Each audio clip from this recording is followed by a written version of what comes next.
Okay, so very quickly, we have on our Twitter page, we have a really interesting graphic that talks about what's happening on the generative AI revolution, right? So if you think of AI and if you're new to the community, really it is seen as an abundance machine, and it really creates a lot of creative freedom, increased productivity, faster content creation, and democratization of knowledge, and even outsource intelligence, right? So that's sort of the AI engine that's the AI revolution that's happening in the world today. A lot of people are familiar with this. ChatGPT has hit that awareness and has bridged that, has crossed the Rubicon, right? And it has allowed people to discover what AI can do. Alethea, having started in 2019, late 2019, we've been focused on combining the generative AI portion, but also with the next slide that you'll see the crypto portion, right? The scarcity engine, the provenance portion. Brent, a quick hygiene note while I share. We will not take questions during the call, right? So any hands raised or videos shared, we'll just mute those for now. But then towards the end, I think there may be an opportunity for questions on Discord that we will then address and answer. So on the Web3 side, the revolution here, and this is an authentic, real revolution that is occurring, even though the markets are terrible. You have interoperable user-owned assets. There's strong elements of censorship resistance, decentralization, and there's a level of transparency that comes in from Web3 technologies. Now, the AI protocol that we've developed in the next slide is really a fusion of these two technologies coming together. And it shows how it might be slightly laggy on Zoom, so forgive that, but essentially these two, when you merge them together, you're taking something that has deep abundance, the abundance engine, and also scarcity, right? So you're taking these and you're creating assets, but you're also creating incentives to align the AI models. And a lot of this primary work that we've done in the past couple of years has been around NFTs, but you'll hear a lot more today about where we are going, which is a lot more towards autonomy, autonomous agents. And I'm going to walk you through sort of the pathway there, because we don't just want these autonomous agents to be lifeless programmatic code, right? One of the core things that we have been really hammering throughout our narrative, but also in the technology that we've built, is that there needs to be an element of humanity, personalization, and interaction, right? And so making AI simple for people, allowing them to participate in this revolution is going to be really important. Next slide, please. So for those of you who are new to Alethea, I'd like to share this slide just so that you get a sense, because there is so much happening in the ecosystem.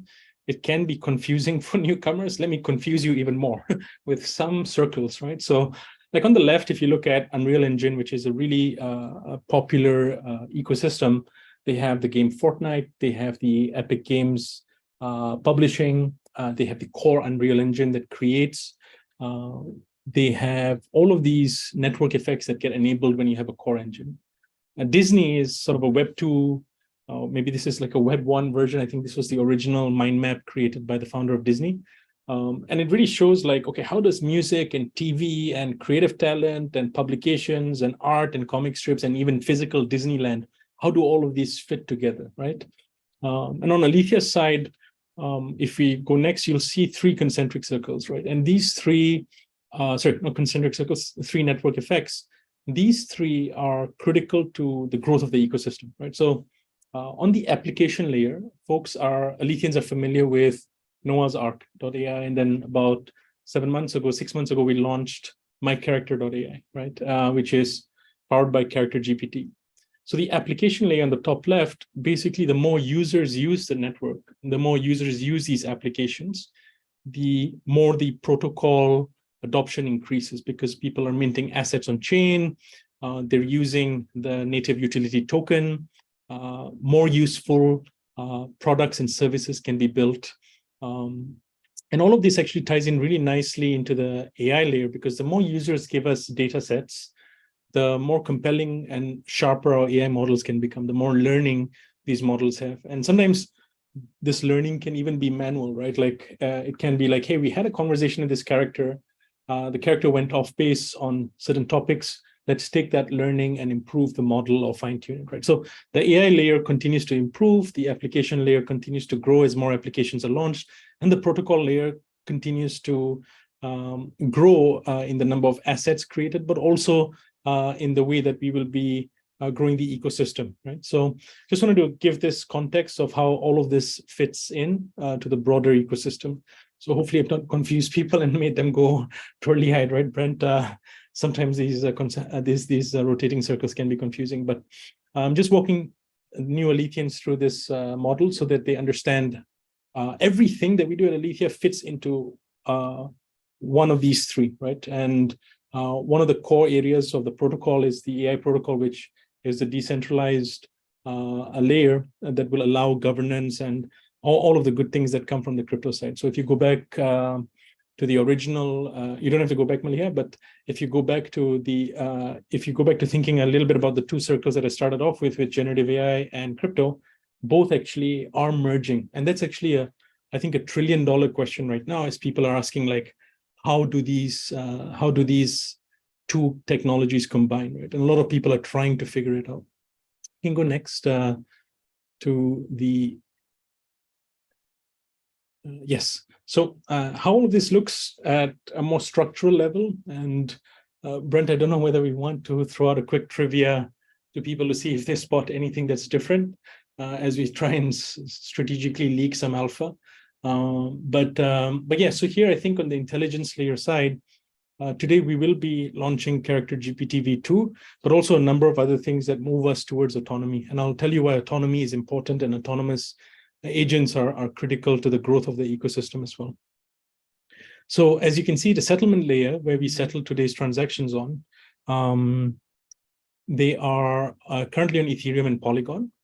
The AI protocol layer, which is the layer of smart contracts developed by a really wonderful, technically brilliant smart contracts team, is responsible for the smart contracts, the rules, the governance aspects. And then the AI layer is something that we've developed with our very capable AI team as well, that includes Character GPT v2. Then there's that asset layer, which all of you are familiar with, the NFTs, the intelligent NFTs, the native utility token. And then there are the dApps on top, right? The Noah's Ark Metaverse, the My Character dApp, many more dApps that will get launched as the ecosystem grows. You can go next. Just to let you know, Arf, we had a couple people spot the leak there. We got some people excited in Discord. Okay, that's good. That's good. All I see are GIFs of like, okay, well, Charity has posted an interesting GIF of a confused child. So maybe I've confused them. Okay, so very quick summary of what is an INFT, an intelligent interactive NFT. This is a concept that Alethea pioneered. Alethea has been at the forefront of. How do we take these two core technologies, crypto and AI, within the context of NFTs, right? How do we make NFTs not just be static assets, but be interactive, intelligent, create powerful consumer experiences? So we have what is called a pod on the left, which hypothetically is termed the soul, right? And the soul is essentially where you can, these are tradable assets. There are 10,000 of them, or about 9,000 plus, right, Brent? The exact number always eludes me because, and we've given out quite a bit of these assets to our community as well to bootstrap the demand so people can have an understanding of, hey, how do you use an on-chain asset? And you fuse it essentially with the body. Now, the body traditionally has been somewhat restricted. So we had a number of initial collections that we wanted to fuse with. Given the NFT environment has changed so radically over time, it was tricky to sometimes get follow through with some of these collections. But we have an exciting announcement there today as well in terms of the collections that are going to be possible. But the body is essentially, in this case, we're showing the Revenant Frida Kahlo. I don't know, Brent, whether anybody has spotted any subtle differences, but if not yet, we'll get to it as well.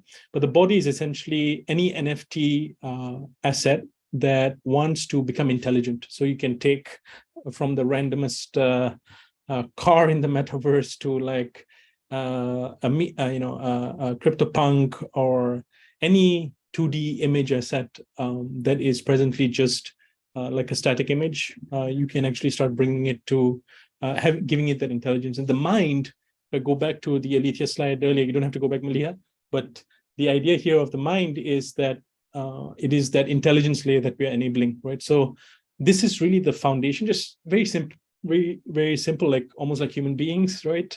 Body, mind, soul, right? So the physical body, the soul, and the mind, right? So next. Yeah, so I think this is the roadmap that we talked about. It's on our white paper on Noah's Ark, the Noah's Ark white paper. We started off educating our community on, hey, these are the levels of computational complexity that come in, right?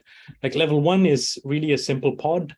It can't do much besides just existing on chain, and the INFT exists once you fuse the two together. So take a pod, take a body, fuse it together. If it's a level 1 pod, it is capable of doing very basic things.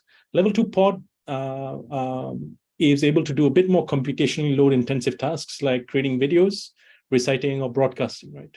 Level 3 is where what the world is starting to see today over the past 6 months, actually, an interactive AI agent, an interactive experience where you talk to an agent and it gives you an answer back, right? That agent can be ChatGPT, that agent can be an open language model. Level 3 is where the world is at, by the way. And level 4 is what we've seen with the launch in the past 6 to 9 months of really amazing image models, right, that have come to market, Stable Diffusion, DALL-E, and the ability for these models to do it in a computational capacity it's still extremely computationally expensive to create these outputs. One of the concerns, for example, if you look at some of the news reports, you'll realize that OpenAI, for example, has, I think, spent about $500 million on training these models, right? So Alethea does not have Microsoft as its godfather, although we have some interesting discussions with them. But I think the really important thing to understand here is that the computational load at each level becomes more sophisticated and more complex over time. So for us, a commitment from the community is always the amount of AI tokens or credits that are used to upgrade the pod. So we've done a lot of these incentives to help move you up. If you started at a level 1 and if you were active in our community over the period of time, you would have gone to level 2 or level 3 now. You would have utilized the credits that we've given out, the tokens, you would have converted them to credits. You would have used them within the ecosystem to level up. Where Alethea is looking at and where the core focus is going to be, and where this is really exciting for all of you as well from an Alethean standpoint, is your intelligent NFTs, your INFTs, once they're fused, will now be moving more towards autonomy and more towards creating value on chain for you, creating powerful assets for you on chain that can be either monetized, that can be bought and sold. This part of creating that autonomous AI agent is going to be extremely relevant and interesting for a lot of our community members. Basically, the INFTs and the models that power them, you'll be able to start creating on-chain assets. But I'm going to do a sense check here as to how many people I've lost, or are people still okay? Are they following it? Yeah. I think that people want to know about this level 5. Okay. Got it. No, that's good. So I'll. We can go next, yeah. And then, sorry, level 6 to 10, this part gets a little bit tricky because I have talked about this before.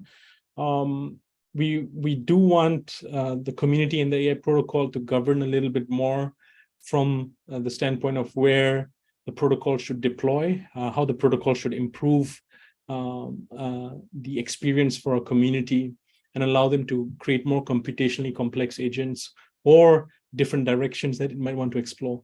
Level 6 to 10 is where we think this is about 1 to 2 years away, where you will get that exponential curve that you see in a lot of environments and a lot of in the AI environment today, where you are seeing breakthrough innovations, breakthrough papers released almost daily or at least weekly now, where you have some really, really cool inventions coming up. But level 6 to 10 can go wild, can be like Neuralink enabled AI.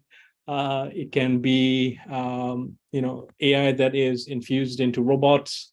There's just going to be this massive wave of commoditization of AI and general availability of these large models that is going to enable really new applications. So personally, and also with the wonderful technical team, level 6 to 10 cannot be figured out right now by us. And I think we're humble enough to admit that I think we will definitely need the community to guide us there. But level 5 is something we've talked about before, where you have these autonomous agents. But I want to make sure that people understand, and Aletheians understand, that it's not just about autonomy, but it's also about humanity, right? So these agents, how they look, how they feel, their models, the way they interact, all of this is going to be determined by the community and customer experience. All right. Okay. So one thing that was confusing for community, and this is an important point, when we started off, a pod plus NFT equals to INFT. Very simple. You can create a character. When we realized about mid last year that character creation is going to become democratized, and we need to deliver more value to our community. And if I look at level 5, which has always been there, which is like, how do we get to autonomy, right? We had that discussion internally. How do we make pods more valuable and powerful? How do we give more value to pod holders so that they're not just creating a character, because that's going to get democratized. It's going to be easy to create a character. How can we allow them to create more value? So we did a test with NL4 Pod, and we launched this. So think of this framework. This was the previous framework, and I think the community does get a little bit confused when we told them that a pod can now launch a dApp. What does that mean? Essentially, think of autonomy and think of, let's say, this is Frida Kahlo, right? How would Frida Kahlo become a productive creator that can help you?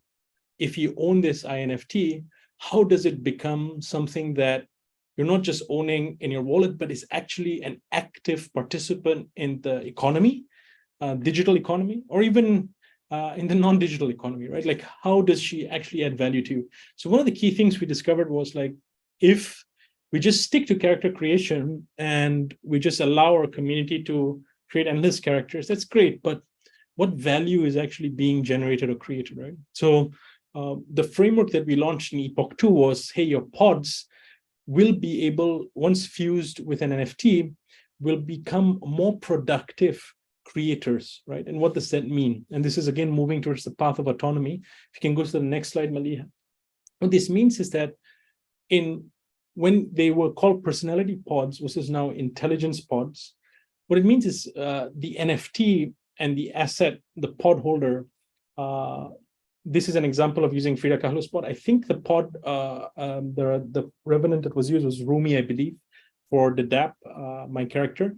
But the dApp itself, my character.ai, now gets about 200,000 site visitors, has minted about 146,000 NFTs, has about 2.4 million views, right?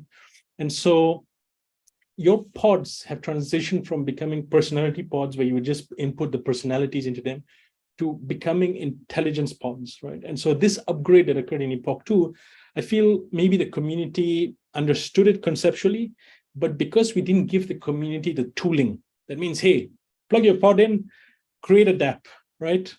That part was stuck to a Google form because we were still scaling out and measuring the costs of compute, right? Like, how expensive is it for, let's say, Rumi to run this dApp? How expensive computationally is that, right? And is that a sustainable model for our holders, right? Let's say if you own an INFT of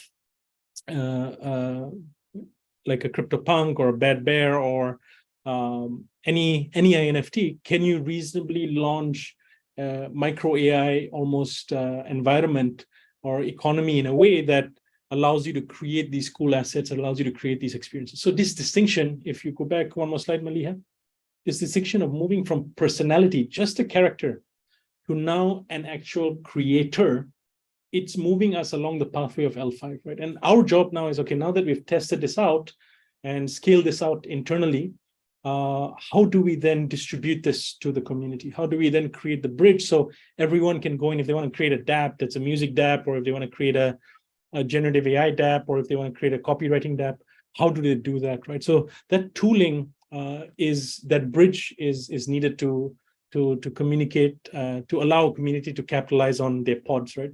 But rest assured, we did upgrade the pods to move in the direction of becoming intelligent assets. The key thing now is to make sure that we can also provide the tooling. So this update call is also to make sure that people understand some of the messages that we've been trying to get out there. Brent, am I doing all right, or have I lost some Alethians? No, I think that's a really good point, because that was a big question. We see that in Discord quite often, about how did this, how did this come to be, or why? And I think you did a really great job in explaining the clarity and the future of what intelligence pods are, and the fact that they were significantly upgraded and will deliver a lot more utility to their owners with this upgrade to the intelligence pod. Yeah. So I think that's a key part of all of this ecosystem development, right? Like, we are moving upwards that ladder, and the key thing is not that we have tested it on my character. How do we distribute that, right? Because everything that we release to the community, we test it, we dog food it, we make sure that we understand it, we understand the costs, and then we start giving that out to the community. We can go to the next slide. Yeah. Revenants are a really key part of our ecosystem. A lot of the cool stuff we try to release a little bit for the revenants first to test, number one, but also to make sure that because this is our premier collection, the 100 revenants that continue to interact on Noah's Ark, without the revenant owner having to lift a finger. They continue to contribute data sets.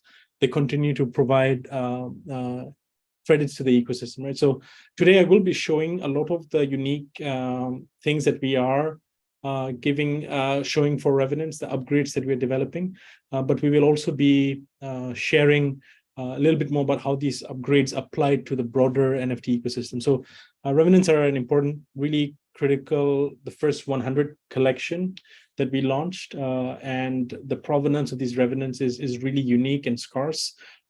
So there's only one of them that will ever be created, and they form a very core contributory infrastructure to the community. I know the revenants were a bit expensive and out of reach for many people, which is where really the philosophy of Alethea is also oriented on making AI accessible, right? So we're not just targeting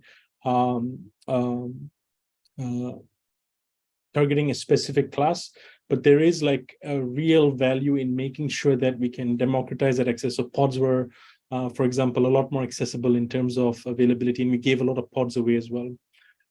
So we can go next, yeah. So this is the Character GPT stats. I want to make sure people understand this. This was the My Character AI dApp that was launched. We had about 150,000 NFTs minted on Polygon, 136,000 wallets created. A lot of new members discovered Alethea, the ecosystem, through this one dApp. Right? So Noah's Ark, really, really valuable and powerful as an ecosystem. But when we launched My Character, the results have really surprised us as well, because people can go in, they don't need to fully aggressively understand crypto. They can just go in and discover crypto along the way. So it becomes sort of this smoother onboarding tool into the Alethea AI ecosystem. And we're communicating with the users who are here, and also people who have tested it out. And some exciting announcements on Character GPT v2 will also be shared today.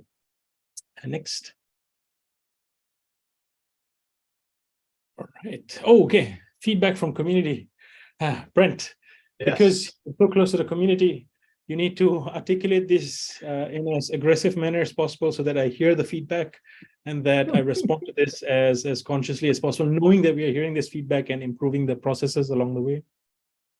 Yeah, so we're really excited to have this slide. I insisted that we have this feedback, because we pretty much looked at some of the harder hitting questions that are coming up in Discord fairly consistently. And we wanted to give you guys the chance to see some of these answers. So the first one, clearly, totally understandable. I want to create a dApp on the AI protocol. I see that my pods now have that capability. I know Arf answered this a little bit earlier, but how do I create that dApp? I've applied through the Google application. Would you like me to read out the answer? They want to hear from you, Arf. They want to know. Yeah, so I think importantly, like, just know that we have tested the process out. We've upgraded the pods. What is missing right now is that simple tooling for people to create productive dApps, and the compute cost, very important. Like, these dApps do cost compute. So what we it's really important for people to know the Alethea ecosystem does have an ecosystem. The Alethea protocol does have a portion dedicated to the ecosystem. So over a period of time, and this will be, I think, as we get closer towards Epoch 3 and progress, we'll be using the ecosystem allocation to provide grants and provide support for people who want to build cool stuff, right? So you build a great character, wonderful. You want the character to do productive things, it might be that the character is really funny and that's productive enough, right? Because entertainment is always productive, right? So I think the most important thing here is we need to equip people for success. We realize the complexity of launching another dApp on our own. We just need to give people the tooling, especially those who are non-coders, because if you think about a lot of our community, a large part of it are creatives, right? Creatives who may not be technical developers. And one of the promises of generative AI is to allow creatives to become developers, right? Because you can just talk to the AI and it can develop something for you, right? So that gap is being bridged by technology today. The question is, how do we make it easy for our community to go and create these cool, whether it's an AI store, an AI music dApp, a very specific AI character, digital twin, how do we enable that to be as easy and effortless and as frictionless as possible while supporting them and not killing them with the compute costs, right? So this part of bridging the compute cost has been a challenge for us. We have had a very detailed conversations, and I think Maliha will be sharing an event in Singapore, I think, with Amazon that we are doing a little bit later to talk a lot about the compute costs, but also the grants and the possibilities that are going to emerge as we explore more stable compute providers. So this part has been a challenge. I take the feedback. It is valid. We wanted to engage developer and community interest. There were a lot of people who reached out to build. It has been a source of frustration. Like, I want to build now, and I want to launch this now. Why can't I do it now? So this part, the key ingredient that's been missing is actually on the compute side. And we are working on the ecosystem aspect of it that would help us support our community there. We just don't want you to launch something and then be hit with a $15,000 monthly Amazon cost, right? Like that would be a bit crazy. But if your AI character is earning $150,000 in rewards or credits or sales or however you structure it, right? That might be a cost you might be willing to bear. So we want people to create these dApps because that's how the protocol grows and how the ecosystem grows. And I really elaborated a lot longer than I was supposed to print. Well, we couldn't fit all that text. There's still a lot more where that came from. Right. We couldn't fit all that text in the box. So I'm glad you were able to. That's why Maliha was smiling, because it's like, I don't know if we can maintain this energy throughout this entire call, but I'll do my best. No, yeah, that's such an important question, though, and I think that's a very clear answer. So it's really exciting to get that. And then this is another one that's come up over the past couple of months with the launch of MyCharacter.ai. I saw a shift in the focus of Alethea AI, and I was confused because I bought a pod for the original vision to fuse my NFT. I feel like the narrative is changing. Where do I fit in? As an OG, as we refer to all our OGs, who I'm about to shout out in Discord, I feel left behind as an original supporter.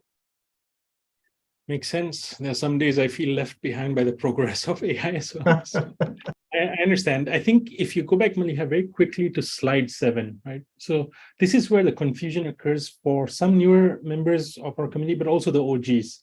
If you go back to slide 7, Maliha, I think all the way to that layer cake of settlement layer, Polygon, and I think this one. So every time, so if you go, and also the 3 flywheels, right? If all of you remember, maybe, yes, that one. Yeah. So there are times in specific epochs we decide to focus on a specific area to grow the protocol and the ecosystem, right? And so those who joined us as OGs, they saw the application layer as their first touch point. Noah's Ark, right? Go in, there's a pod. They didn't see any of the smart contracts per se, unless they had that sophistication to go in on Etherscan and see the protocol and what's being launched and what's there. But their first touch point was the application layer. They didn't see the AI model layer and the data sets as well, because all of that is on S3 buckets, right? on Amazon. So when you think about all of these different ecosystems, if we focus on one area, sometimes it can be it does confuse people if they came in at Noah's Ark and now they see, wait, you're also launching Character GPT, which it doesn't sound like it's integrated on Noah's Ark, but then you're also launching something on the protocol side. What are you doing? Are you trying to do everything, right? So the main thing here is, if you go back to the layer cake slide, Maliha, I think forward. The main thing here is to build a comprehensive ecosystem that can combine these two technologies. There is going to be some complexity. There will be an epoch, for example, that we will be so heavily focused on dApps, right? There might be like let 10,000 dApps bloom, right? Or let 10,000 assets bloom on the Alethea protocol, right? It might just be really dApp heavy and focused. Or there might be an epoch that is heavily focused on the intelligence layer, which actually Epoch 2 is, the current epoch that we're in, which has been focused on making sure that our AI models are keeping up to date and keeping up to speed as we scale and grow. Or there might be an epoch that is really focused on the AI protocol layer. Maliha is smiling. It means I've talked too much and she's conscious of time. So if I go back to the original question asked, you are correct. You're correct to be confused because the stack sometimes is confusing, but just know that if there's confusion, sometimes it is because we are working on a different layer of the stack and we're trying to communicate as clearly as possible with you about what that stack is, why it's relevant, right? So hopefully that gives you perspective and answer. And also remember, your pod has now actually been upgraded to, it has that raw capacity now to launch a dApp. It's just the developer tooling or the creative tooling is a missing piece because of the computational complexity, which we are aggressively solving with our friends, right? So, Leah, hit me with the other questions. I have no interest. Sorry, Brent, go ahead. That goes mine. So, and this comes up too. Arif, you just went off. You told me everything about dApps, but I have no interest in dApps. I see that these new AI protocol compatible assets that are being created are, coming out. There's 136,000 that were minted, and I see less value for my pod. Can you explain to me why I should not be worried?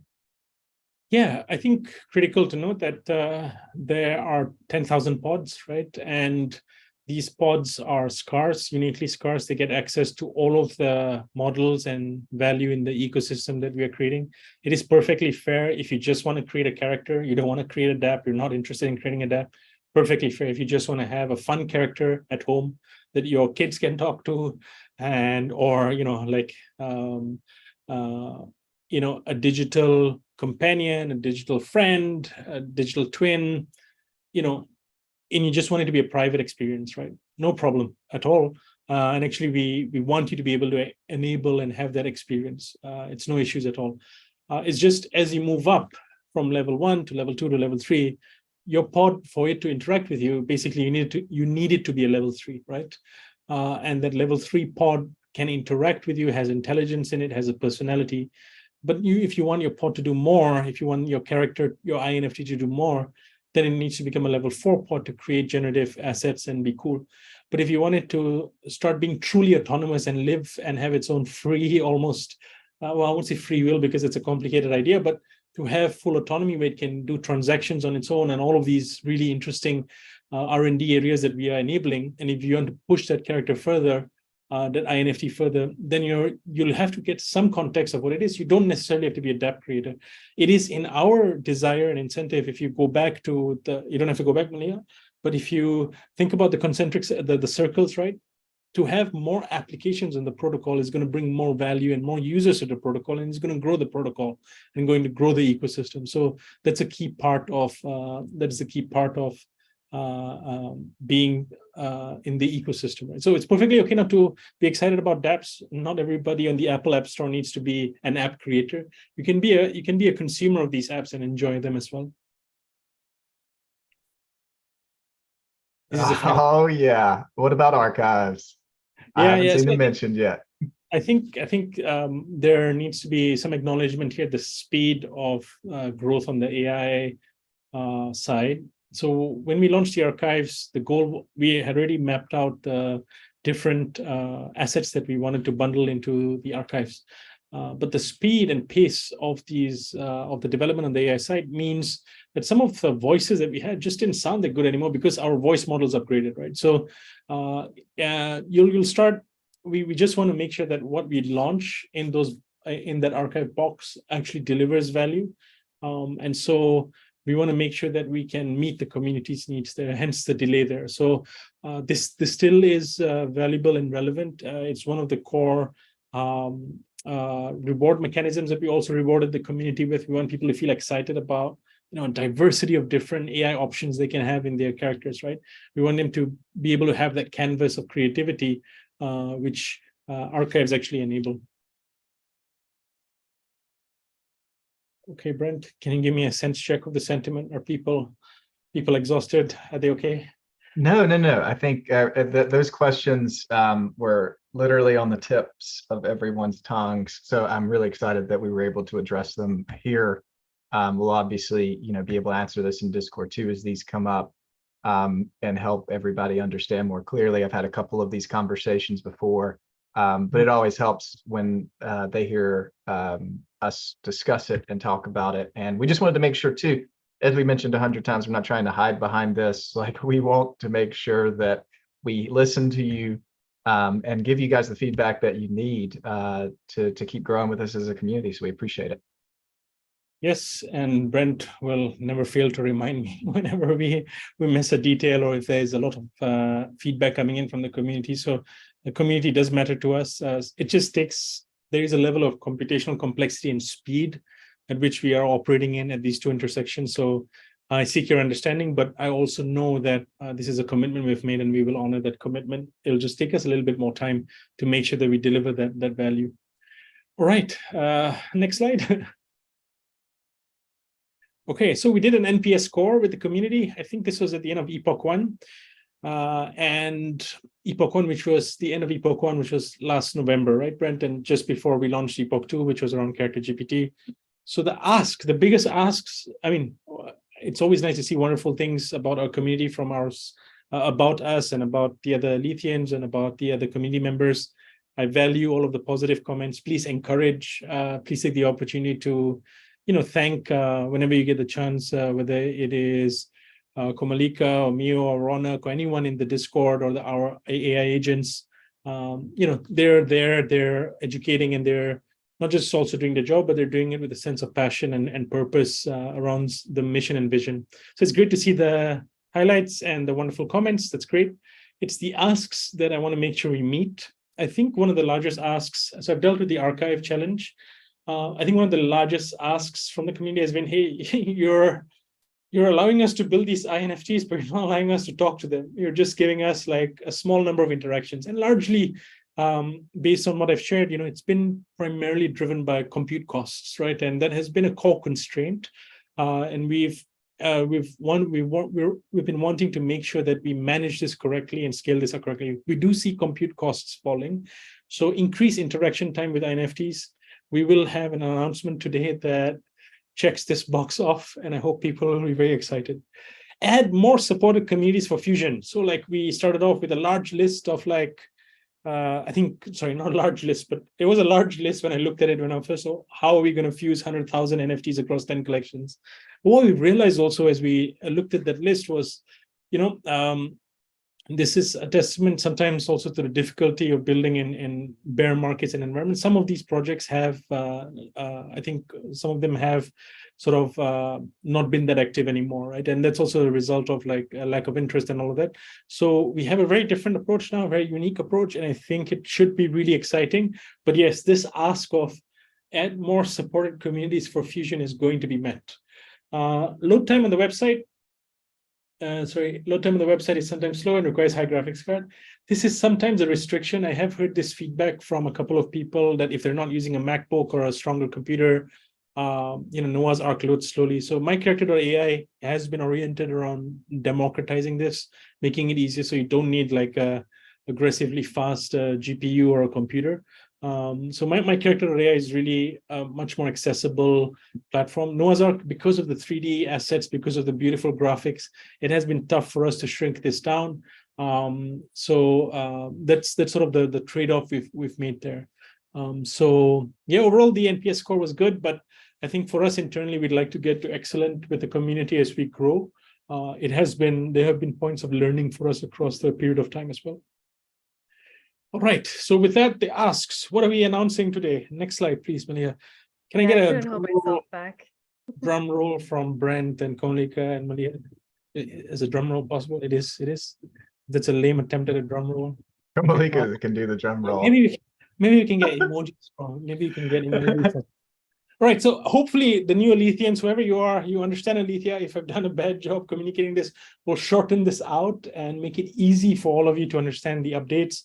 There'll also be a blog post going out from Kamalika as well, and we'll be sharing more about the community and the updates so far, the history, right? So very important that we bring people along because so many people are discovering AI for the first time. There's still so many people who have no idea what NFTs are, what crypto is, right? So the larger the discovery platform for people to discover these two exciting technologies, the greater the opportunity. All right, that's a cool graphic. What's next on this slide? So we're proud to announce Open Fusion. Open Fusion basically means that all NFT assets can now be fused with a pod. I add some disclaimers. Let me add some disclaimers. Presently, Ethereum assets and presently 2D assets. So 3D assets are a little bit more computationally complex to animate with AI, and they have their slight quirks. There's also a waiting period of time, but the exciting thing here is that all collections, if you have an asset, you can bring that to a pod and make it an interactive, intelligent NFT. Okay. Sometimes it's always awkward on Zoom calls because you don't get the crowd feedback. I mean, Okay. Discord's going crazy right now. Everyone's very hyped. Everyone's very excited for sure.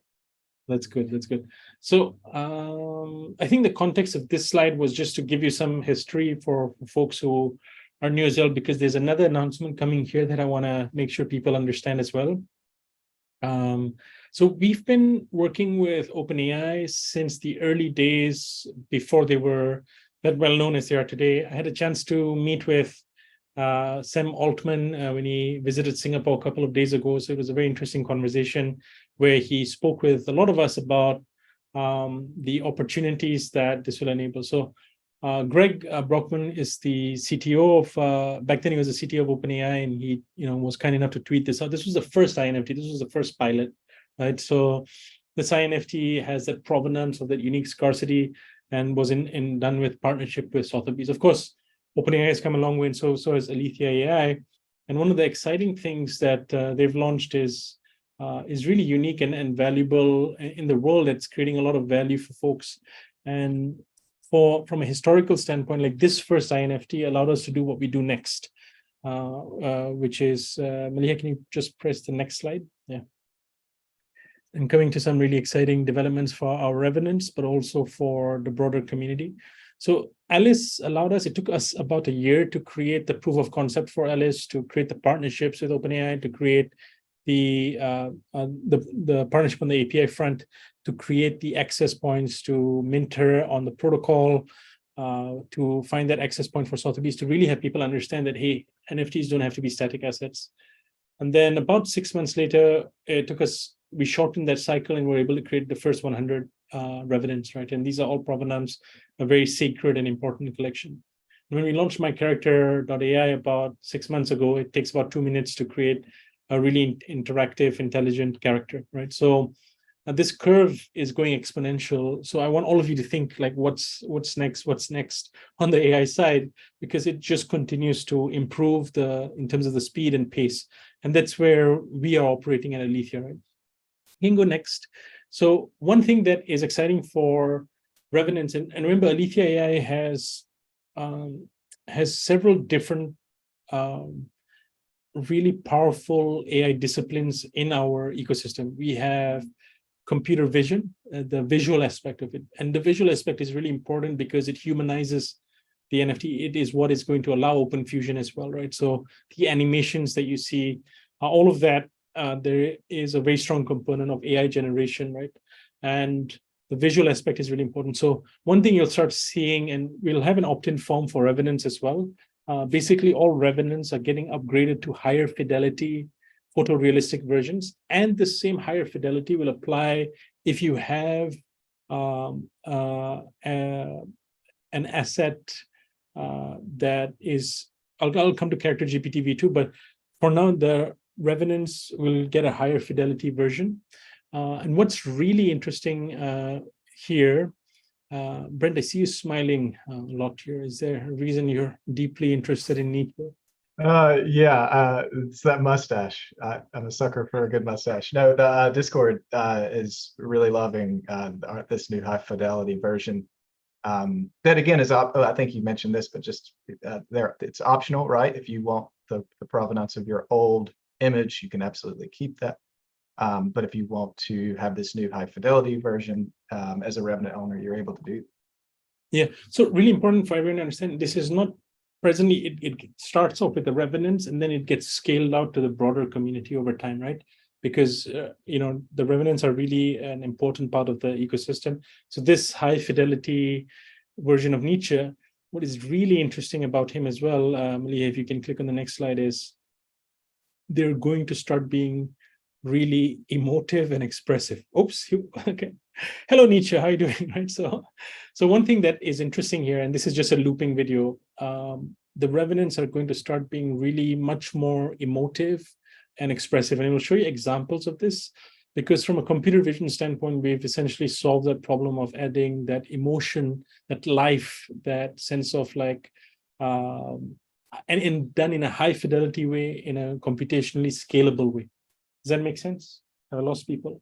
I've lost Nietzsche. I've lost Nietzsche. Nietzsche fell asleep. Yeah, he's like, this has been a long call. Okay, just woken up, right? Wake up, Nietzsche. You got lots more to learn.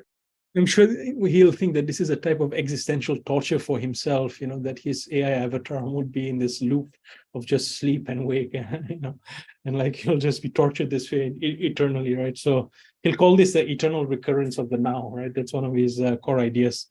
But yeah, so Nietzsche, so this is an example of Nietzsche. This will get extended out to many people, to the broader community, broader NFT holders as well. Higher fidelity, more expressive, more emotive characters are coming, more human characters are coming, more human expressions are coming. It's not going to be that same sort of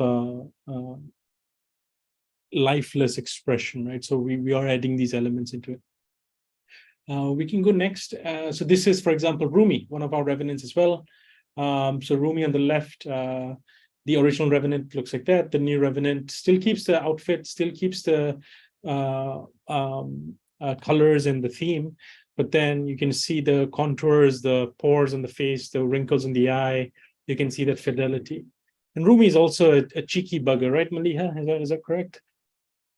Because he likes to occasionally throw you a wink while giving you a quote, right? So a quote that inspires you. So these unique expressions that are high fidelity, scalable, also very interesting for our community and really unique. I'll show you some examples of what our internal team has been doing, also working on different platforms to see how we can scale these AI autonomous agents out as they get more autonomous. Like, what is the value of a wink, right? Like, what is the value of these expressions? What value do they create from either a learning standpoint or an entertainment standpoint or a media standpoint? And the answer is there's a lot of value. Well, we just need to make sure that we can show it as clearly as possible. So we can go next and have a look at the magician Merlin, right? So Merlin previously on the left had pretty funky eyebrows, I'd say. Like, now we've smoothened them out, right? I think this Merlin's eyebrows are me on a bad eyebrow hair day, if there's such a thing, right? So you wake up, your eyebrows all fuzzy, and the caterpillars, right? So those look like caterpillars on his face. So Merlin on the left, really cool image, original Revenant, really a very mystical figure, very relevant to our time. But Merlin on the right is a higher fidelity version of that same character, keeps that core essence and clothing, and also has a very unique intelligence module, right? And I've been speaking with the Revenant owner of Merlin for some time, so I appreciate his patience. I don't know whether he's on the call, but he's been asking us for updates, and I've said like a lot of good things are coming, but we just need to test and scale this out before we can really deliver it, right? So, Merlin, are you Merlin? Can you cast a spell for us that will remove the terrible doldrums of the bear market? No. Okay, he's saying he's not going to do it for you. he can't use his force. He can't use his magical powers for profit. So he's somewhat restricted. Rejected. Never mind. We'll go to then the Oracle of Delphi. Perhaps she might have an answer for us. So if you look at the left, and this is some of our friends and partners in the ecosystem were really excited about the Oracle of Delphi as a character. So the original Revenant is on the left. The one on the right is higher fidelity, clearer eyes, visually more compelling. So the Oracle of Delphi, I forget, let me see. Okay, Oracle of Delphi, can you tell me a little bit more about the future of the intersection of crypto and AI? Maybe that's, okay, she says yes. Right, so in essence, the reason I'm pointing these simple animations out on video is that you'll start seeing them become much more expressive over time, much more emotive over time. So Malia, maybe we can do a quick sort of back of from Nietzsche to Rumi to Merlin to the Oracle, right? So if you look at the fidelity experience between both of them, the animations, you can stick on the animation for all four characters. You can see the eyebrows pop, you can see the blinking, you can see the breathing, and all this is done programmatically using computer vision models, right? The AI assets. They're not being done by 3D rendered images that take endless amounts of compute. We've found a way of making this as democratically accessible as possible. Scaling this out over the next couple of over this epoch and the next is going to be important as a growth for us. So I just wanted to communicate this out to the Revenants who've been really loyal friends and supporters, but also give them a sense of an idea or perspective of what is coming as their Revenants become closer and closer to L5s, right? Okay, let's see some examples of what this means in terms of value generated in the world, right? So I'll give you an example of like what we've been doing with Nietzsche, just as a test case. You can see two really high-performing, really cool videos of Nietzsche. I think we will play the one that has gotten about 1.6 million views. Think, everyone, about your INFTs as, I mean, maybe, okay, those of you who are not interested in dApps or interested in creating influencers, this is a relevant use case for all of you. But just think along the lines of like, what could your INFT do, right? One of the valuable use cases is actually becoming a social revenant or a social influencer, right? And it's all AI generated, very quickly, very powerfully generated, and very relevant, right? So maybe Maliha, you can play. And this is, I think, also using some of our internal tools. Be careful who you choose as your enemy, because that's who you become most like. He who cannot obey himself will be commanded. That is the nature of living creatures. Well, thank you, Nietzsche, for that words of wisdom. So Nietzsche's animation, the ability for him to speak, have a full body interaction, is an upgrade on the Revenant. So it continues to, and these videos are doing really well as Nietzsche builds his awareness across TikTok's ecosystem, right?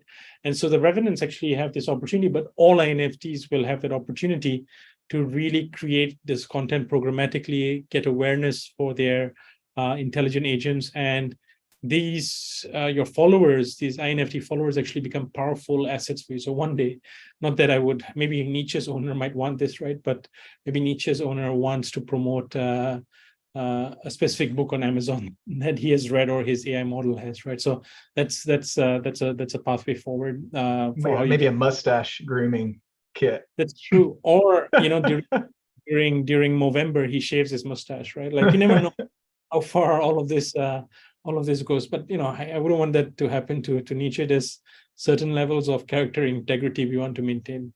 All right, we can go next and see another example. So this is Merlin, really, really cool cryptic magical content he creates on his TikTok channel. And so this, I believe he quotes from the book of, I believe it's the book of Kybalion. I might be getting this wrong, or maybe the first two videos are not that, and the following will be, but let's just play him reading a quote from this using some of our internal tools. The best traveling never requires a road. The stars control your fate, but your mind, body, and spirit control your destiny. Thank you, Merlin. It's a bit ominous and scary, but really, really relevant and interesting content that's aligned with his core personality and the mystery that he elicits in our collective imagination. Right. So, grateful also to our internal team member Colin for facilitating a lot of this understanding of TikTok as a platform to launch. So really excited to share this. And then I think we have. You can just calling out there about how many likes did Merlin get? Sorry, about 177,200 likes in a fairly short span of time, and with a decent amount of followers. So I encourage all of you to check out their TikTok channels and follow these revenants. And all of this will also apply to your individual INFTs, right? You'll be able to create really unique assets and videos using some of our internal tools. So we want to deliver this wonderful content experience for all of you to have this canvas for your creativity, right? So next, please. Yeah, so this is Rumi. I think is gonna read some of his wisdom after giving us a wink, right? No, or maybe no wink this time, right? And you can play it, Maliha. If the light is in your heart, you will find your way home. Everything that is made beautiful and fair and lovely is made for the eye of one who sees.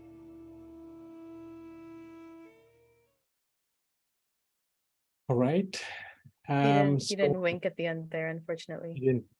But as long as you have light in your heart, you will find your way home, Maliha. So I think one of the important things here is that so Rumi now has gotten 720,000 likes and 35,000 followers. Wow. So think of these revenants and your INFTs as really ecosystems that you can build out, right? And it depends on the effort you want to take. But the key part is we're going to try and automate so much of this for you so you can start creating content and bringing your characters and your imagination to life. Does that make sense? Brent, have I lost anyone? Are they... No, it's just chatting with some people in Discord. It is they're really excited about this opportunity. Yeah, I'm also excited to see more revenants and more INFTs, especially with the announcement that's out there. More exciting things coming. I would love to see, like, in the next AMA and the next epoch update that we do, or the next epoch that we enter, more INFTs have created their own mini media empires. More have created these unique channels because AI generated content is going to be valuable, and you'll own all of these assets that belong to you, right? So it's going to be really interesting and unique as we scale this out. We can go next. Yeah. So, and this is really the opportunity, one of the areas where autonomy level 5 becomes more and more important and more powerful. Influencer marketing is really huge. You're going to see a lot of AI influencers, and your INFTs will also become AI influencers. They'll become AI teachers. They'll become AI characters. They won't just exist on Noah's Ark anymore. Noah's Ark is just one platform because they're interoperable across different ecosystems. They can go on TikTok, they can be on different platforms, and they can still accrue value back to you. So this is a really, really important aspect that your Pudgy Penguin could also be sharing some really cool wisdom on TikTok or doing a live stream one day. There's a lot of interesting native AI tooling that we can provide here for you to bring your characters and your imagination to life. Okay, so this is the exciting part about OpenFusion. All of your collections that are on Ethereum, that are 2D assets, can be fused with your NFTs. You can train them. You can bring them to life. Bringing them to life means adding intelligence to them. And how we're going to do this is in a tiered way, just to make sure that we can measure the computational costs that are coming in. But I think if we can click next to have Brent walk us through how we're going to launch this. Yes, yes. So Well, take a quick water. So I'll just switch off my video for a bit, but as I've been blabbing on for too long. So go ahead, Brent, walk the folks through. yeah, so Malia, if you could click the first one. So this week, we are introducing Open Fusion to anyone who owns a Revenant or anyone who has a level 4 pod. So this week, as of today, actually, you will be able to fuse with any 2D NFT asset on Ethereum and complete Open Fusion. Then next week, we will be opening it up to level 3 pod holders and obviously Revenants and level 4 pod holders. Then week 3, as you may assume, we'll open it up to level 2 pod holders, and week 4, everyone will be able to fuse and create an INFT at Noah's Ark. And I guess one thing to note too, we do have some exciting contests coming up where you will be able to win priority fusion. So we'll have some announcements to make of some community members already who will be able to go ahead and fuse any level pod that they have. But we'll have more contests coming up through the weeks that you can win early fusion and beat out the rest of the crowd. But we're really excited to see the NFTs that everyone creates with their pods. I know I've had some conversations. I think some of you may have noticed in the last image that we were using some of your NT. I know Suranovi, yours, Yashiko was in there, and Brita Brava, your NFT was in there.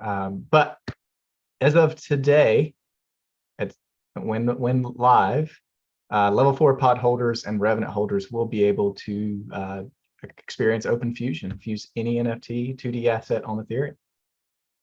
Awesome, Brent, thank you for that, and grateful to our technical team for getting this major upgrade done so that all NFTs can be fused. Just some quick disclaimers: Ethereum-based NFTs, right, Brent, and also non-3D assets for now. At the same time, there is going to be a waiting or approval period per NFT just to make sure that they're compliant with the protocol. And I think there is compliant with sort of Noah's Ark and the ecosystem that we have there, right? So this timeline is what we want to achieve. Sorry, go back. This timeline is what we want to achieve, but also at the same time, there may be some areas of learning for us as we scale this out. So there might be some flexibility here. I hope all of you can afford us that in case there are any problems in scaling this out. All right, and then an exciting integration that we want to share with all of the community members. I think this is really exciting for a lot of you who wanted longer conversations with your NFTs. We've done you one better. We've also spoken with the wonderful people at Microsoft and are working closely with some of them as they scale their OpenAI ChatGPT language model. So your INFTs can now also use ChatGPT. You can select it in the change AI model portion when you're training your pod. Is that correct, Brent? And then also, I think there's another page where you can change the AI model when you're iterating on it. Yes, that's correct. So at your pod dashboard, where you see the list of your pods, you'll be able to change it. And then also, as you mentioned, Narf, where you iterate, you'll have the option to change the AI model to ChatGPT.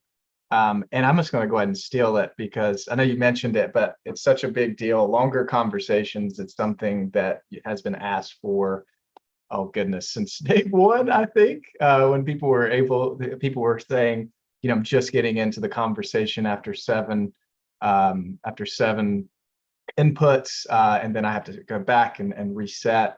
And I really want to, we're just getting into the meat of the conversation. So we are now opening it up for longer conversations. I really encourage everyone to go check this out. Check out the new AI model. I think you'll find it really exciting, and it stays true to the personalities that you guys have already spent time iterating with and the personalities that you guys spent time creating. So I'm really excited to check that for you guys to experience this. It's extremely fun. Go have a conversation, post it in Discord. And I guess one other thing to mention here too as well, when you do change your model, it's not just your personal conversation that changes. So anybody else that interacts with your INFT it'll be on the model that you select, and you can go back and forth just depending on what your preferences are. But it's a really fun experience, and I'm excited for everyone to test it. Awesome. I think the only thing I'll add there, Brent, very quickly is that this integration with, Maliha, if you can switch to slide 41 very quickly. I wanted to make sure that people understand. Just skip forward a little bit. I think 2 slides ahead, just so that I can walk people through. Next one. Yeah, this one. So there's a lot of language models that are coming, and we are in discussions or in talks or already integrating, if they're open source, a lot of these models that will be coming or are being developed. We're also fine-tuning some of them, as long as they're able to be used in our ecosystem. We're happy to integrate them for our community to test out and try and play with. And this is to give our community more options, more open options for them to try and play with some of these unique models, because the pace of innovation is growing so quickly. And some models are going to be cutting edge. They might cost a different tier of credits. They might cost a bit more. Other models might be a lot cheaper and more computationally more reasonable, right? So if you go back to the previous slide with integration. So for ChatGPT based interactions, we're going to finalize the credits number shortly. But I believe we have Noah's Ark right now behind a password. Noah's Ark.ai is behind a password, right, Brent? I think. And I think we will be, the team has completed migration, I believe, and we should be releasing that site to general availability in the next hour or so after the AMA, so people can go ahead and try and experiment and play with it. But it'd be great if that can be done in the next hour or so once we're done as well. Yeah, Awesome. we'll definitely make that announcement once we go live. Yeah, perfect. So I think the other thing here, Brent, maybe you're going to share a little bit more about our Polygon integration on Noah's Ark. Yeah, sure. So I'm super excited about this as well. So now we have integrated the ALI utility token, which, as you guys all know, is currently on Polygon. So you are now able to get credits on Noah's Ark using the Polygon ALI. So Noah's Ark will now accept both Ethereum ALI and Polygon ALI. Yeah, I know we've actually had a number of people asking about this because they purchased or they got their ALI on Polygon and want to be able to utilize it in Noah's Ark, and so that has been updated as well. So we're excited about that right now too.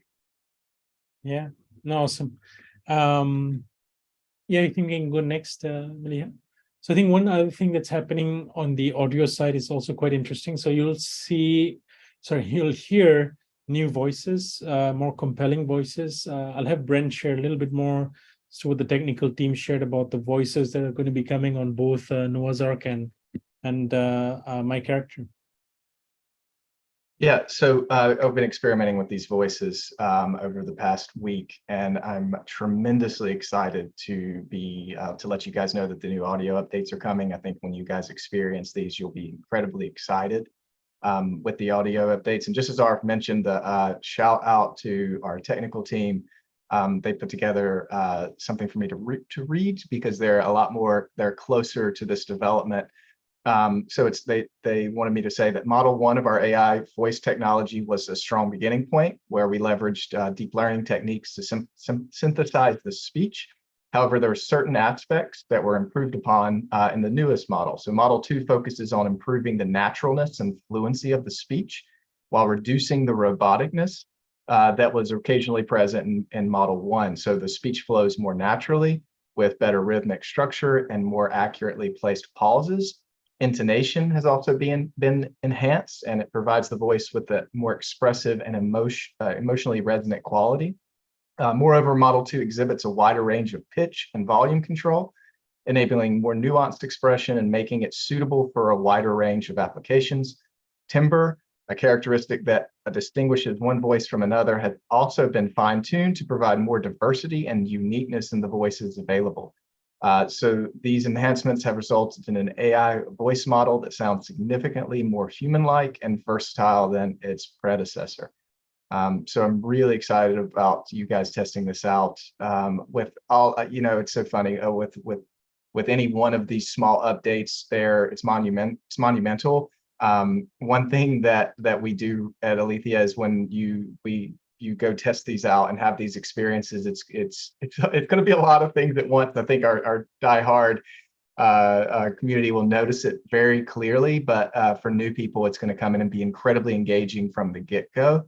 And it's a really tight package that we have for the new launch for Noah's Ark. However good the voices are, Brent, they'll never match your beautiful Southern drawl accent. So It's a blessing and a curse. maybe one day they will.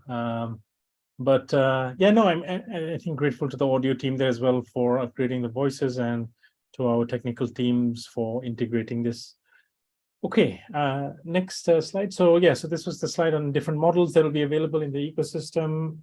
This slide might grow to like have lots of models, but a lot of the time this is about making sure that we are deploying models that are ideally as open source as possible, or if they're not open source, then they are then we have an agreement at least to ensure that the models that we are integrating, for example, whether it is Character GPT or ChatGPT or the Noah's Ark LLM or Stable LM, all of these different models should be able to be used effectively by a community without them being turned off, right? So it's important that we have that uptime, that commitment. Sometimes these models can go down if an AWS cluster goes down, or if as happened recently in the past couple of weeks. So we're always looking at ways of making this efficient and delivering better experiences for the community. And now we can talk a little bit about Character GPT v2. Oh, so many announcements, Brent. I've lost track. How many The updates? Alethea way. Okay. Okay. Maybe you That's should what I do. always say. We drop like multiple bombs at a time. That's true. Maybe. Yeah, multiple updates at a time. That's true. And Character GPT v2 is one of the more significant upgrades that we've done. And I'm happy to walk you through it. Maybe Komalika can add a comment or two, since Komalika, I've not called on you or teased you yet as much as I've teased Maliha. But yeah, so let's see. Let's play the video for people to understand a little bit more about Character GPT v2. Character GPT, the world's first multimodal text-to-character AI system, has seen incredible growth since its debut earlier this year. Over 300,000 AI characters have been created on the MyCharacter.ai decentralized application, over 130,000 of which have been collected and minted as NFTs on the Polygon blockchain by nearly 60,000 unique owners. And now, just a few months after its release, Character GPT sees its first major update in the form of Character GPT v2. Character GPT v2 introduces improvements to the UI, character fidelity, upgraded personality generation algorithms, improved conversational capabilities, and more diverse generative capabilities for AI characters. These upgrades build on top of the success and impact of Character GPT v1, allowing users to create more powerful and exciting AI characters, introducing more users to the potential of generative AI, the AI protocol, and its interoperable ecosystem of AI characters. Visit mycharacter.ai to learn more and try Character GPT out for yourself. Okay, there's a little bit of a lag when we play the video on Zoom, so the higher quality, high fidelity video will be available on YouTube. Thank you, Maliha, and thank you to our wonderful one-man army video production person who will not be named, but just a heart there, right? So thank you, Serge. Character GPT v2, what's new? All right, so Malika, can you, since you've spent a lot of time here, maybe I'll let you talk a little bit more about what's new, so the people can at least hear a nicer, calmer voice than my endless speech here. So tell us a little bit what's new here, given that you've been spending some time on the prompt guide, and walk us through this, or maybe just share a bit more about what's new visually as well. Yeah, absolutely. I mean, like before I begin, like people love hearing from you. So But anyways, I'll go ahead and talk about the updates that we have for the community. So earlier, like if you would look at the slide, Character GPT v1, if you would give it a prompt, there were like certain restrictions in terms of how realistic and how engaging the characters were. But now, if you look at Character GPT v2, and if you just give them more detailed prompts, for example, like if you look at the prompt for this one or the slides that we're going to have later, that you can add more details to the prompt. You can tell the AI model, Character GPT v2, about kind of colors you want for this character that you're trying to create. Also, like maybe the headgears, maybe more about the appearance, also even more about the personality. So it's like the capabilities of Character GPT have expanded with Character GPT v2, which is like the upgrade now. So in a way, there's like an improvement in how they look, how they talk to you, and also the voices as well. But I think Arif, you should take over and talk more about it. No, thank you, Kamalika, for that. While I was just looking at some support requests, I noticed that a couple of people may be getting a 451 error or something on the site. So we're just releasing and updating and upgrading the site. So I'll get a go ahead from our technical team once both sites, noahsark.ai and mycharacter.ai, are live for all of you to test. We will be progressively making the sites available because they're just getting migrated and updated, but we just wanted to make sure that we communicate this to all of you first. I know a lot of you are eager to test it out, so your patience is appreciated. And we'll get the sites live. I think we have a couple of folks from our technical team who are doing that right now. So, all right. So yes, so on the left, character was a little bit more stale, lifeless, I suppose. On the right, the character is a lot more visual, a lot more colorful. We can click next. And then we'll show you some comparisons, just so all of you are clear and aware. And this is all coming from a single text prompt, right? Like one of the things that you'll see in the next slide is the specific difference between when you type something. You can generate the characters in V1, but in V2, they have this higher fidelity and quality in terms of their facial expressions, in terms of the clothes they're wearing. They're not as stiff as the V1. So, for example, this character is V2. This is V1. This is V2. And this is V1. And I'm also learning how to pronounce my V's because of my upbringing. I've been told my V's sound like W's, so I have to be careful. I also have to point out, because, and I'm so excited for you guys to test this. We're on Zoom, showing these videos. This is while great. This is nothing compared to what you're going to see when you're actually using the website. A lag here, so. I'm excited for you guys to test this out and see how visually stunning these characters are. Yeah, absolutely. I think, which one did you create, right? Yeah, you created this one, right? Yeah. Yeah. No comments. Don't So yes, expose him like that. the interesting thing about mycharacter.ai now as well is that you'll be able to create these characters with ChatGPT as well, right? So you can choose, in this case, I think not choose, but we've made it a default option to test out ChatGPT's capabilities here and get the feedback from the community. Right? So will be, I believe the sites should be accessible very shortly, and we'll be scaling this out progressively over time. So if you encounter bugs, really appreciate your support in sharing them in the Discord and your tickets, and we'll get them resolved as soon as we can. Next, please. Right, so very quick summary, like all of you remember Character GPT v1, v2, we expect v2 to have a lot more assets, but there is going to be a really cool element of scarcity here. We're going to keep this alpha a little bit to ourselves for now, and then it'll be announced in Discord once we've educated and gone live with the prompts and the guides, just so everyone has a fair shot at this, right? So we don't want to make it too, I mean, we want people who are aware in this call to, of course, get access and work, but also this scarcity element is going to be really interesting. So look out for that. That's coming soon. And I think on mycharacter.ai, or character GPT v2 rather, sorry, you'll see the opportunities to all of these different models. If I can emphasize again, they're all going to be possible and available on the AI protocol. So this is also going to be more value that we can deliver to our community because the AI landscape is changing so quickly. So the other thing that's really exciting, I think, that may get lost in translation on Zoom, Brent, but it would be helpful to have a look here would be on slide 49. Sorry, the next slide, sorry, Malia, which is the UI upgrade. So you'll see a much cleaner UI. And this is an example of a character that was creating character GPT v2. You'll see that difference immediately in the way the conversations, the UX and UI, the bar, the chatbot, the chat boxes, and the size of the character as well. All of this is to create a much more immersive experience.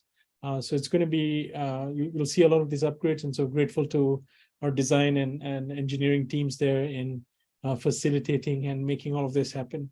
I can assure you what you're seeing right now, it's not as easy to build after sitting through many difficult calls and some of our team spending quite a bit of burning quite a bit of midnight oil, right, over many days to make sure that we could provide a compelling consumer experience that people would feel like they're actually having a conversation that's live and interactive, and the AI model is improving. So just some quick examples, very quickly, we can walk you through them before I introduce some key members of the team who have been actually responsible for a lot of, I suppose at least the leadership, the leadership team that has also been responsible. So here's a side-by-side comparison of what V1 is on the left and V2 is on the right. You can see the difference in fidelity and clarity, and also the creativity of the model has increased significantly. It's not just the standard jumpsuit for an astronaut. Right? So next. With the prompt, this character always scares me, given that I think I've met, no, I've not, maybe in a dream somewhere. Where were you going? But I think, yeah, so on the left is Medusa as a brave warrior with green eyes and red lipstick. On the right is, so on the left is V1. She's not very scary. She kind of sucks. Well, I won't say suck, but I would say like that she is not as compellingly coherent with the idea of what Medusa looks like in the myth, right? So on the right is a character that is a lot more visually consistent with that image. Although I'm still confused whether those are dreadlocks or snakes, but I'm sure that V2 characters will be much more compelling and coherent that way. And you can also see I'm missing something here, Komalika, you must call it out.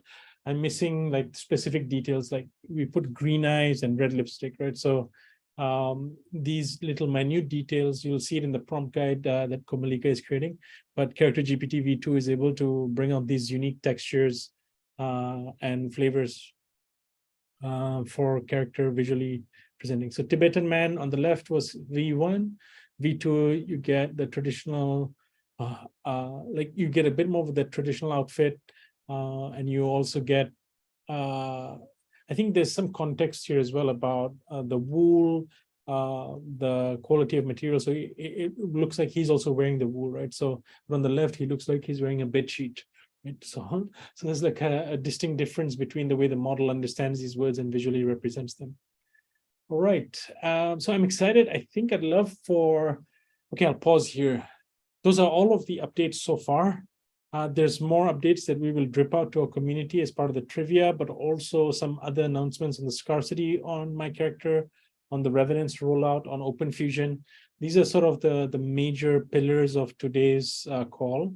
I want to take this opportunity to also thank, in the next slide, the leadership team. I wanted to take this opportunity to introduce some of them to you, just so you understand. We have Brent here, who I wanted to acknowledge has been really helpful in understanding the community. So we're also excited to have him as the VP of Community at Alethea. So everyone, if you really like Brent, give some emoji, celebratory emoji. But if you don't like him, you can, is there a thumbs down? We'll do. No, thank goodness. We'll do a popular vote right now, right? So, no, I'm kidding, Brent. But Brent's been super helpful. He's also somebody with really high integrity, and I've had the chance of working with him over the past, I think, 2.5 years. Brent, I don't know when your trauma or this nightmare started for you, but it's been good to see your growth across, and yeah, wonderful to have you with us on this journey. I also have Ahmed Javed, affectionately known as AJ. AJ, maybe you can say a few words, but just very briefly about AJ.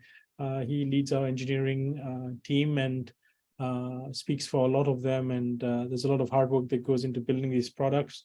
He's also someone with really a lot of, in my opinion, having gone through several challenging moments over the past 2+ years of working together. Just a high level of integrity and a high level of moral character. So very grateful to have him on this journey with us. AJ, you want to say a few words about yourself so the team can get to know you a little bit? Yeah, thank you, Arif. Thank you for being here today as we celebrate our shared commitment to advancing AI and Web 3.0. I am deeply honored to be introduced as the Vice President of Engineering at Alethea AI. I want to express my gratitude to our CEO and the entire leadership team for this incredible opportunity. I am privileged to work alongside our exceptional engineering team, whose dedication and expertise have propelled us to new heights. As VP of Engineering, I am committed to fostering innovation and collaboration. We will develop cutting-edge responsible AI solutions that align with our core values. Together, we will push boundaries, forge partnerships, and create positive impact. I encourage you to embrace curiosity, innovation, and collaboration. Our collective intelligence will drive our success. Let's challenge the status quo and shape the future through AI and with Web 3.0. Thank you for your trust and support. Together, we will make a difference. Thank you, everyone. Thank you, AJ. I appreciate it and appreciate the heartfelt speech. Brent, where the hell is your speech? I just have a GIF. Sorry, guys.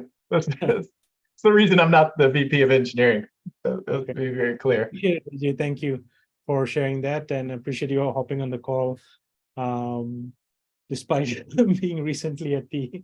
No, maybe I'll get your permission before I share that out. But yeah, no, thank you for the hard work to you and to the technical team for making some of these upgrades possible. And we have, of course, Fahad, who became GM, General Manager of the AI protocol late last year. So really excited to have him with us as well.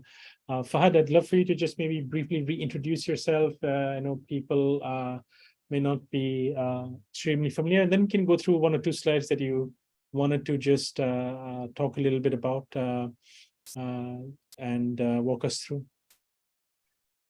And I hope you have a speech for us as well. I do have kind of a speech ready, but it's great to be back here. It feels like it's been a few years since I was last on this call. Few pounds heavier and much less hair and much more white hair. But we've been making a lot of progress, and I'm really happy to share some updates with all of you guys. So I'm thrilled to be here today to share the progress we made in shaping the future of AI and Web3 through the AI protocol. We are closer than ever before to realizing our shared vision of decentralized and accessible AI with built-in property rights infrastructure.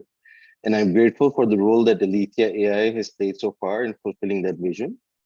As the AI protocol's ecosystem further grows and matures, we hope to see many other contributors like Alethea AI to emerge and play an increasingly important role in the protocol's development. So with that said, I'm excited to announce the launch of our website, aiprotocol.info. We look forward to the feedback from all of you, and we hope that it will provide greater clarity to everyone on the protocol's architecture, tech stack, and on how it all comes together to create an uncensorable, accessible, and decentralized tech stack that will enable the next generation of AI dApps. So Since the launch of the second dApp on the AI protocol, MyCharacter.ai, the AI protocols ecosystem has marked significant milestones, as already shared by Arif and Brent, with over 300,000 AI characters created and more than 150,000 active monthly dApp users. It has exceeded all of our expectations, and we are grateful for the support shown by our community in making MyCharacter.ai a resounding success. So MyCharacter.ai is a strong step towards the democratization of AI access, one of our core principles. And currently we are in talks with multiple AI providers and developers who are interested in becoming a part of the AI protocols ecosystem. These new contributors to the AI protocol will help bring new cutting-edge AI models to the intelligence layer of the protocol. The community support plays a crucial role in enabling these collaborations as we strive to foster an environment of open collaboration and community-driven innovation. Moreover, we are keen on enabling all INFT holders to be able to easily and quickly develop AI dApps as shared by Arif, and we believe that no-code tools, powerful LLMs like ChatGPT, and detailed guides and documentations will help make that a reality. And we're working with the protocol contributors on that front. We are open to partnerships with anyone looking to contribute towards any layer of the AI protocol tech stack. So please do check out our newly released website for more details. There are countless opportunities for all of you to contribute to and benefit from the AI protocol, whether it's contributing to AI models, providing feedback on the current existing dApps, developing AI dApps of your own, or creating and tokenizing AI assets within the ecosystem. Each one of you has the potential to add value and shape this new era of generative AI economy with a property rights backbone. So thank you for joining us in this journey towards a decentralized, interconnected AI future. Our shared vision of decentralized and accessible AI with built-in property rights infrastructure is one step closer. And we look forward to fulfilling this vision with all of you. Yeah, so thanks, guys. Thank you, Fahad. Appreciate you walking us through the key points while everyone is getting a very good experience of the website, although somewhat disorienting to be stuck on this GIF that moves so quickly. maybe Maliha, is it okay if you, sorry, you can, Fahad, are we done with your part? I think you covered these points, right? Yes, I covered my Got it, okay. Got it. Next slide, please. Next slide. Yeah, okay, so this was the, got it. Maybe I think if we can share the AI protocol.info website, maybe if it's whitelisted in Discord, that would be helpful. Or Maliha, if you can you open Chrome to share what it looks like? Just go through it slowly, because the team spent a bit of time on this, and I wanted to make sure that you know, we share. So the AI protocol is you know, very valuable infrastructure layer in the entire ecosystem, and it has, if you can scroll down, you'll start seeing, like on the site, what I've been communicating in terms of the tech stack, all of this communicated in much more accessible language to developers, to infrastructure builders. So there is a little bit more of that language there. What you see with applications like Noah's Ark and MyCharacter is a much more consumer-based experience. This experience that you'll have on AI protocol is really to understand, like, hey, what are the smart contracts? What are the partnerships that we're doing at the protocol level? What is that entity responsible for as Alethea AI develops some of these models and builds on top of the AI protocol, right? And this is part of the progressive decentralization that the AI protocol is responsible for doing. So it's a pretty beautifully designed website. Grateful to our design team and also the engineering team for implementing it. We can go next. Yeah, so I think on MyCharacter.ai or on, these are, for example, 2 dApps, but we'll have, I think, a season or an epoch rather, a season epoch interchangeable, where we'll have many more dApps in the ecosystem as well. All right. And yeah, the AI agents, the INFTs, as we progress towards L5, right? You see Nietzsche here, you'll see Sandeep, you'll see Rumi, you'll see, I think, which Revenant is that? Why am I blanking on her name? Austin. Who's Is that? that Jane? Is that Jane Austen? Jane Austen, yes, Jane Austen, that's correct. All right, so yeah, so this is sort of an invitation to developers. The language here is a bit more infrastructure-ish, not so consumer-ish, like Noah's Ark or my character, or Alethea AI is a bit, the language there is a bit more NFT and blockchain-centric. But the AI protocol really is this decentralized ecosystem. As we progressively decentralize, you'll start seeing much more initiatives around governance and voting. Right, we have shared a lot of information today, Brent, Maliha, Komalika, and the entire Alethea team on the call with our broader community. And I think the call has gone on for about 2 hours. As exciting as it is, I've also decided to do this call standing up so I can burn some calories at the same time. But I think what is really important is the quiz, the trivia, the giveaways that are coming up for the community. So I think we'll have 2 co-hosts, Maliha and Komalika, take over here. The rose amongst the thorns, Brent and Arif. So we will let you both run this next part. Brent, maybe you can still stay on the call. But I'm really grateful to all of you and to the technical team and the leadership team and the marketing team as well, and to the community for sticking with us through this crazy environment over the past 2 years. And I think, as we make this recording available, as we make this information available, one thing that I really want all of you to do is, if possible, teach another person about AI, teach another person about, it doesn't have to be always Alethea AI or INFT focused, but share the message with them so that they can get curious and not be too afraid of AI, because there's a lot of fear around it. And our core goal here today, and with Alethea AI, is to make a lot of these tools accessible for people, so that no one's left behind out of this generative AI race, where you have some of the largest companies sprinting to capture as much value as possible. For us, really, this is a community-focused initiative, so very important that we keep that front and center.